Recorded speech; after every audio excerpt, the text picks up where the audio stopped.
Recording by B.W. Ball. Spies Die Hard by Arnold Marmor. "This man is a spy for Earth," a voice droned as the Telecaster vibrated and a photo of Harry Horn flashed on the screen.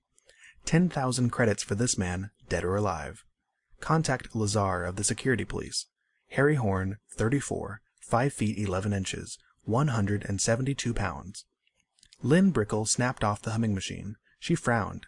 Horn had been high in the Martian Security Police, one of Lazar's top men. Now Horn turned out to be a spy for Earth. Why hadn't she been told? Was Green losing his trust in her?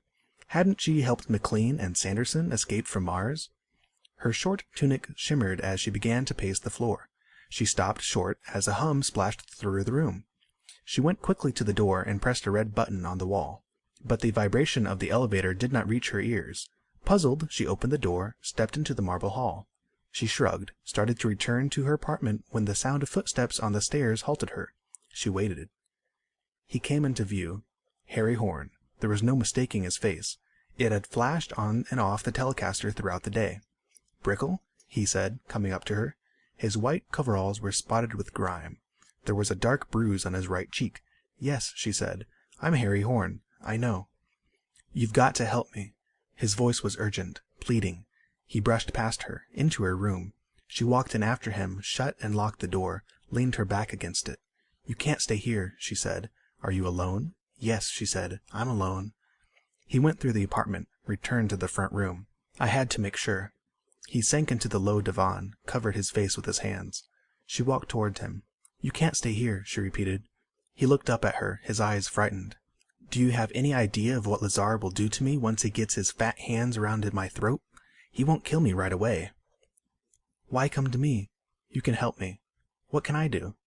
"You can help me get away. A turbo-engine spaceship, that's all I need. It's small and fast." "But why come to me? You haven't explained." "You helped McLean and Sanderson." "How do you know this?" "We're both in the same organization, but not in the same unit. The leader of my unit instructed me to go to you." "I see. Who is your leader?" "I can't tell you. You know that.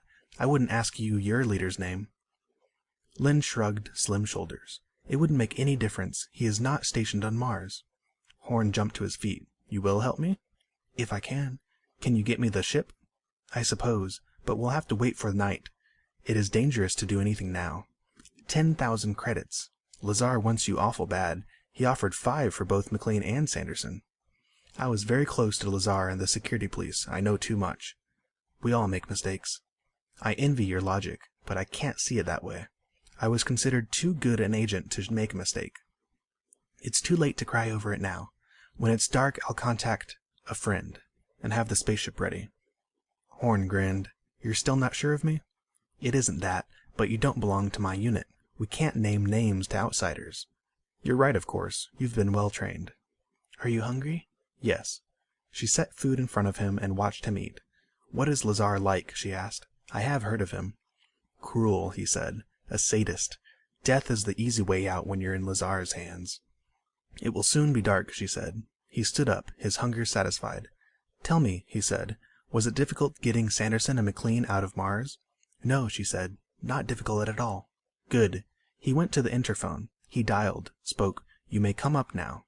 "What are you doing?" Her face paled. He turned to her, smiling. "Lazar was wondering how Sanderson and McLean escaped. You were on the master list of suspects. I was waiting for you to confess." Lynn stiffened. It was a trick." "That's right, Brickle. Too bad. You're too pretty to die." That was a message to Lazar." "Yes, he'll be here shortly." Lynn slipped her hand in the pocket of her tunic, brought out a small blaster. "Don't be a fool," Horn said. "Maybe you'll be spared. Why take your life? Just tell all, you know?" Lynn smiled. "I wasn't thinking of taking my life, but yours." Horn frowned. "Don't be an idiot." He advanced toward her. Lynn shook her head slowly. "Now it's my turn to be clever." Horn's face went wild. "You can't escape Lazar. Listen to me." She blasted him. Lynn opened the door. Lazar stood there, fat and ugly. There were 2 men of the Security Police with him. "Come in," she invited. They came in. She shut the door. Lazar looked down at the dead Harry Horn. "You said dead or alive," Lynn reminded Lazar. "You owe me 10,000 credits." "What happened?" Lazar snapped at her. His flesh-bedded eyes studied her. "He came to me for help. I had to bide my time. I told him I'd help him. I was waiting for the chance to get to you. He was by the interphone a few minutes ago. It was the chance I needed. I pulled my blaster, covered him. He made a dash for freedom, so I had to kill him." "This is crazy," one of the men said. "Horn must have had her confession, but now what do we do for evidence?" "Shut up," Lazar snapped.